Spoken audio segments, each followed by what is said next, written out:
Es un honor poder hablar en un día muy especial, que seguramente en su vida política, en su vida representativa de un cargo y de los cargos que le tocó desarrollar en su vida, hoy lo pone en el recuerdo seguramente. Estoy en contacto con el doctor Raúl Galván. Doctor, un gusto, ¿cómo le va? Buenas tardes, Jorge Ocampo lo saluda. ¿Cómo está, doctor? Sí, buenas tardes, doctor. ¿Me puede levantar un poquito el tono? A ver si me escucha mejor ahí. Ahí está. A ver. Un poquito más. Un poquito más, ahí le subo un puntito más, doctor. Ahí está. ¿Cómo está, doctor? ¿Cómo gusto en escucharlo? Bueno, un gusto, muchas gracias por llamarme. Lo, Estamos bien, estamos bien. lo llamo, Preocupado por algunas cosas, no me pero diga. bien.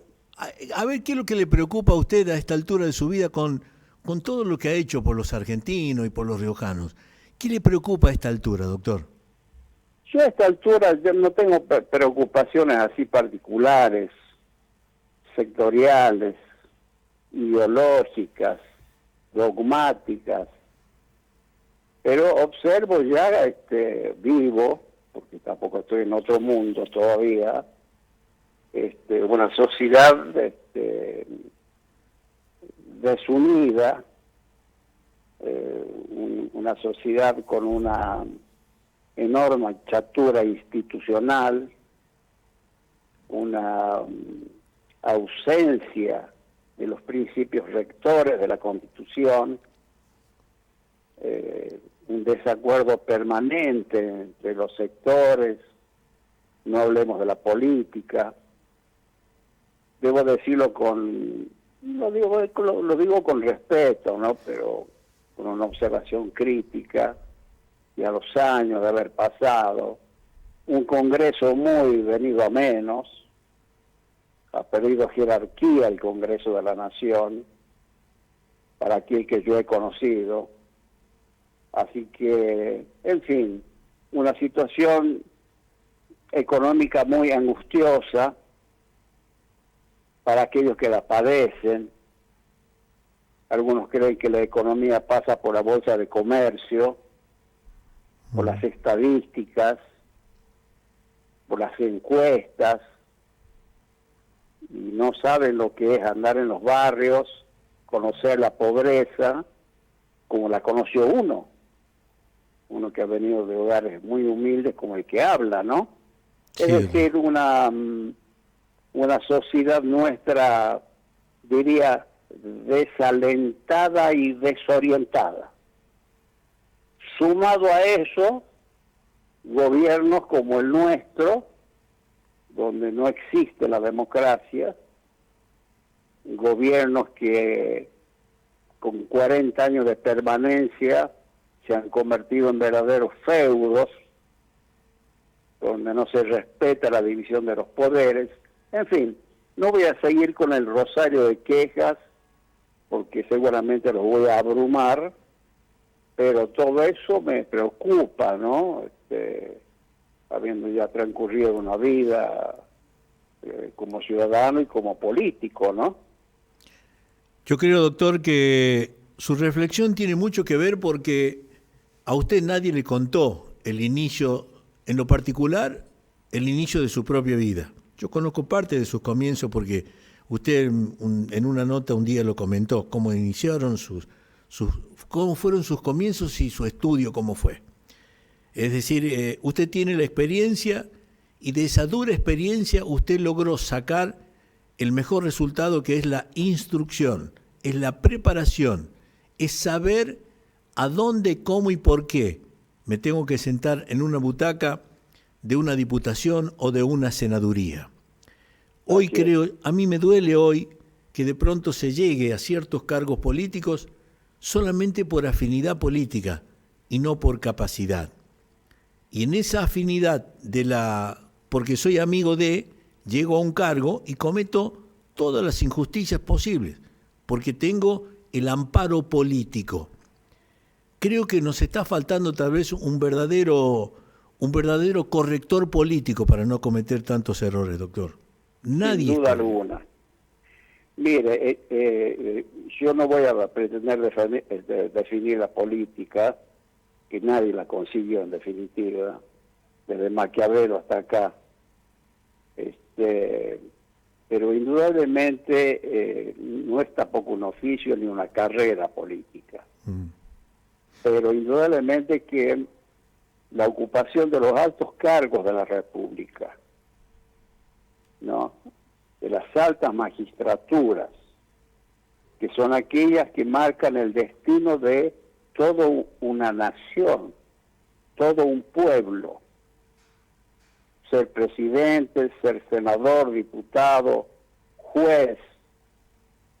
Nosotros estamos en manos de ellos, nuestro destino, nuestro bienestar, y a eso se llega a través de la preocupación ciudadana, que no consiste solamente en ir al comité, sino en la preocupación de lo que acontece en la sociedad como ciudadanos, y también en la preparación, en el estudio. Hay representantes del pueblo que no conocen la Constitución. Totalmente de acuerdo. Estoy seguro. Hay una encuesta reciente, que la comentaba el doctor Antonio Hernández, ese gran constitucionalista que nos va a honrar con su presencia el día 5 de septiembre, que van a dar una conferencia junto al doctor Eduardo Menem, ya le anticipo la noticia. Sí, señor. Se hizo una encuesta donde el 80% de los ciudadanos no conocen la Constitución. Entonces, una sociedad política, en el más amplio sentido de la palabra, que no conozca la Carta Magna, bueno, es una sociedad acrítica, es decir, una sociedad silenciosa, una sociedad sin rumbos definidos. Entonces, como fruto de todo esto, aparecen personajes que, para ser benévolo, diría, sin experiencia para manejar los destinos del país. Entonces, la base de esto es la educación y el conocimiento de la Constitución Nacional y la provincial, que creo que se va a jurar dentro de pocas horas, pocos minutos. Sí, un capricho político prácticamente. Yo fui convencional constituyente y no es que me sienta orgulloso de no haberla jurado. Me siento responsable de no haber aprobado algo que estaba predeterminado, prescripto y hasta comentado con un año de anterioridad a lo que se terminara la Constitución. Sí. Eso me da a mí la posibilidad de decir qué feo que es jurar lo que no entiendo o lo que no sé. Y creo que a las constituciones se las respeta, no se las jura. Se las respeta, se las instruye, se corrige y se respeta. Porque un acto popular, político, donde se pone la Constitución en juego como jura, para mí tiene muy poca validez. Primero porque quienes van a ejercer la jura, que son los verdaderos representantes del poder legislativo, poder que le corresponde, no están autorizados a salir de su lugar original, que es la legislatura, para ir a un acto como este. Así es. Poca validez puede tener, doctor, poca validez puede tener. Pero acá la falla, a mi entender, a mi modesto entender, la falla fundamental es que esta Constitución no ha sido el resultado de un gran acuerdo político. Exactamente. Voy a antecedentes brevemente. Vienen a mi memoria en la espontaneidad de esta conversación. La Constitución Nacional del 49, que se la reforma para que sea reelecto Perón, fracasó porque se retiró la oposición. La Constitución del año 57 fracasó porque no estuvo el peronismo. En cambio, la del 1994, que se cumple 30 años ahora, ha sido es una buena Constitución, porque hubo los acuerdos fundamentales en los ejes fundamentales de la Carta Magna.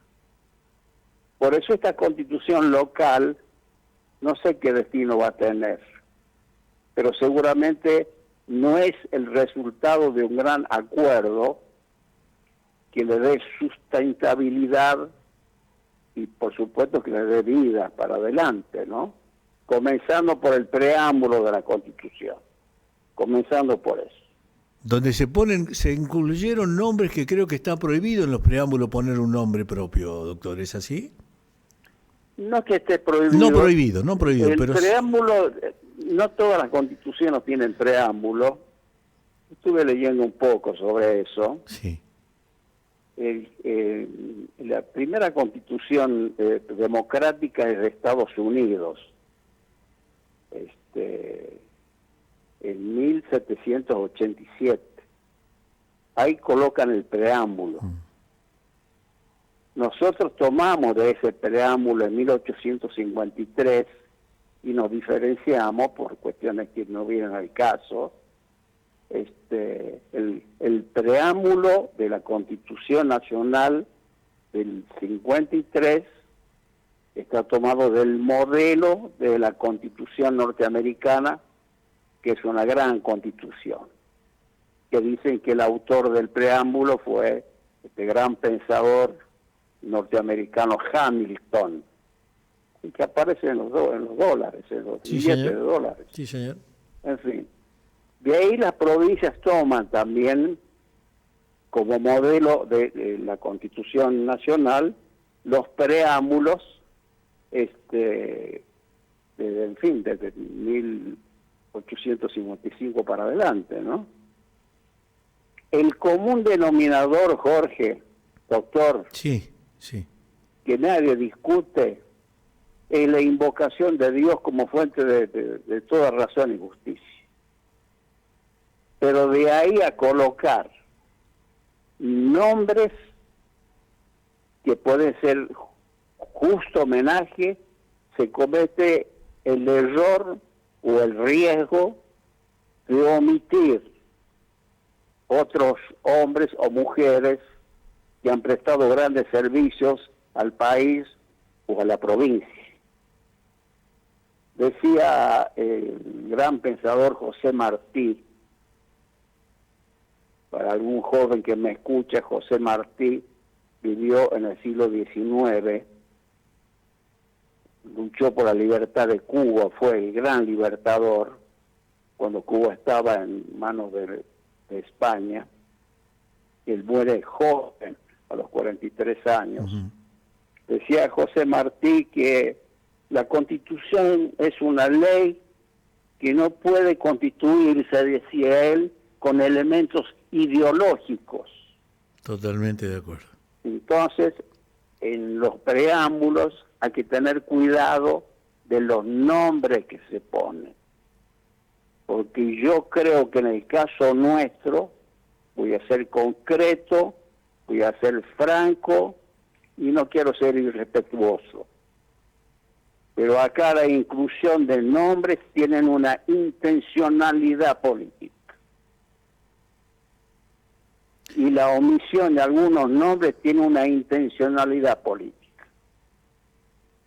Yo reclamaba... Yo lo respeto mucho al monseñor Angelelli, yo fui su abogado, no tiene nada que ver todo eso.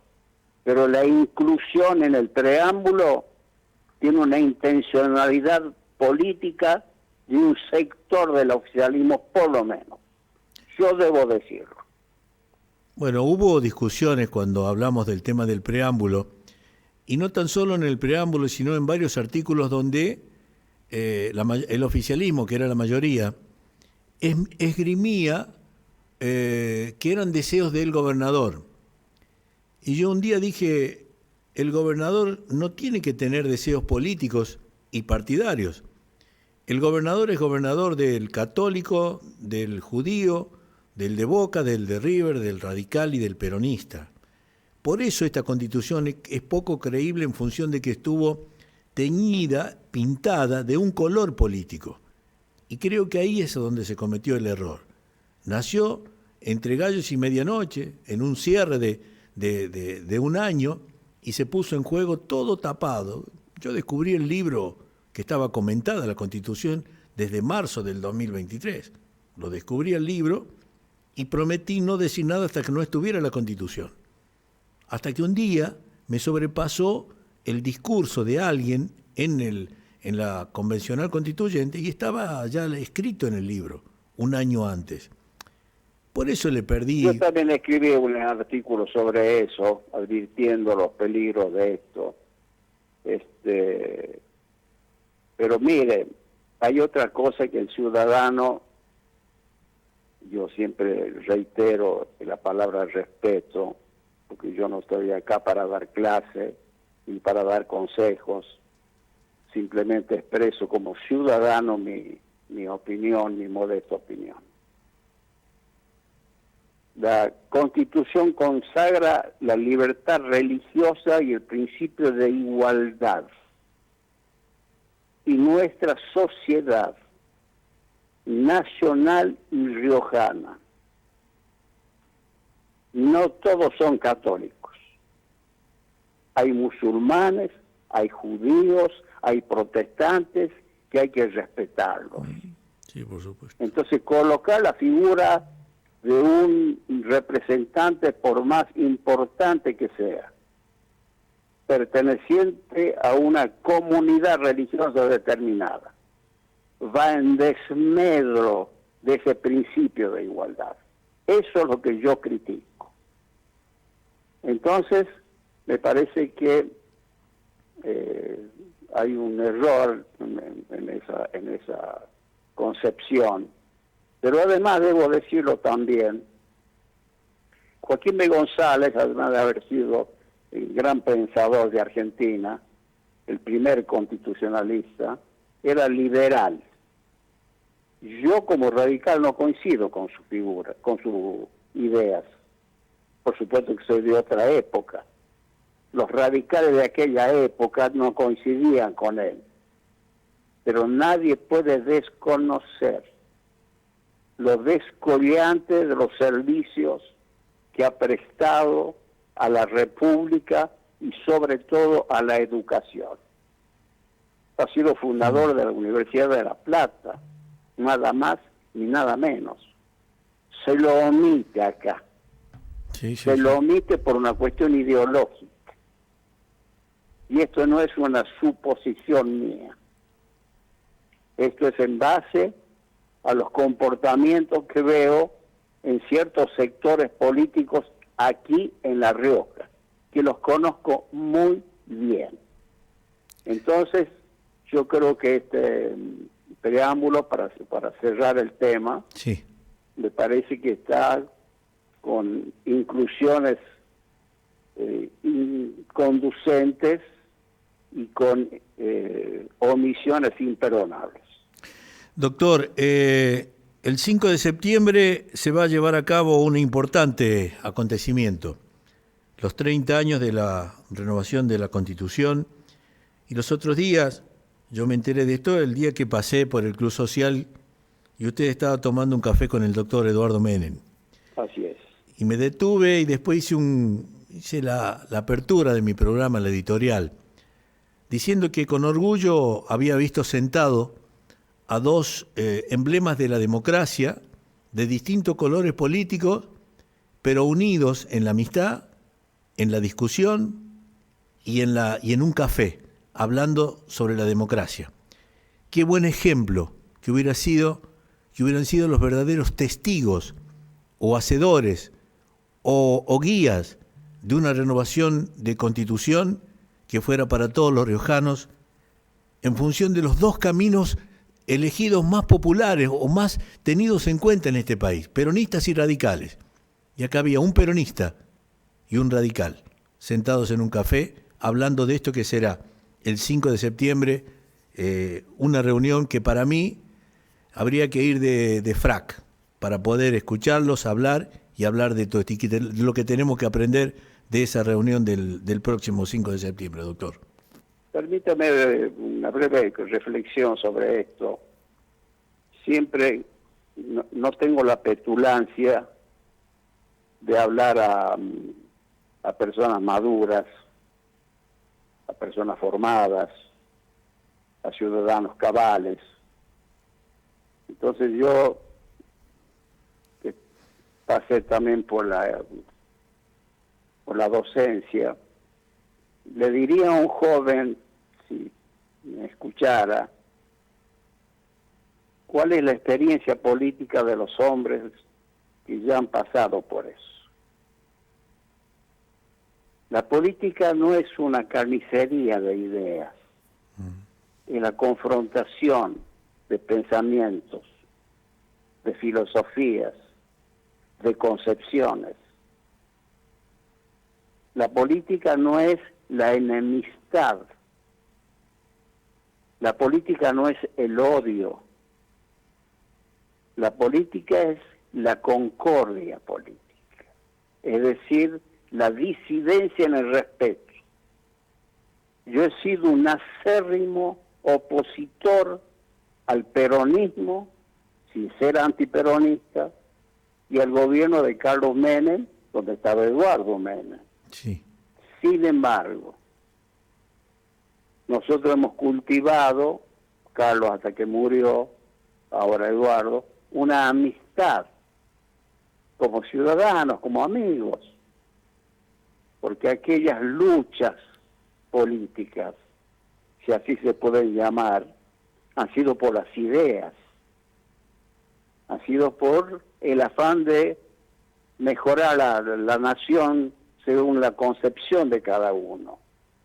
Por eso sentarme con Eduardo, para mí no solamente un orgullo, sino también un ejemplo de que los hombres pueden disentir, pero pueden sentarse a tomar un café. Cosas que algunos no lo quieren hacer o no son capaces de hacerlo. Así que eso es. El día 5, aprovecho, doctor, va a haber se conmemora el 30 años de la reforma de la Constitución. Va a estar presente el que fue presidente de la convención, el doctor Eduardo Menem. Va a estar presente el gran constitucionalista Antonio Hernández, que es profesor titular de la cátedra en Córdoba y otros títulos, sí. redactor de la Constitución. Va a estar presente el gran constitucionalista riojano, el doctor Pedro Carreño, y yo los voy a acompañar para contarles brevemente cuál ha sido el trámite de la elaboración de la Constitución en el Congreso Nacional. Es decir, el periodo preconstitucional. ¿Qué es lo que ha pasado con el peronismo? ¿Qué hizo el radicalismo?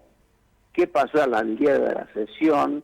Eso en 10 minutos quiero contarle a los que quisieran ir, a los jóvenes, sobre todo a los estudiantes, para que vean cómo se elaboró esta gran obra que ha sido la Constitución del 94. Así que, en fin,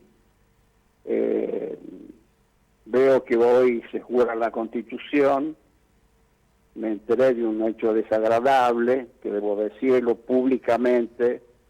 Se está obligando a los empleados públicos a concurrir a un acto que están por hacer, o lo están haciendo, cosa que no es democrático.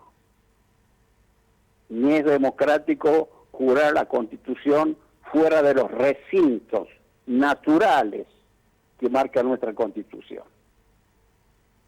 Es así, doctor. Entiendo que la Cámara de Diputados no ha resuelto salir de su recinto natural a otro sitio a determinado acto, aún fuere la jura de la Constitución.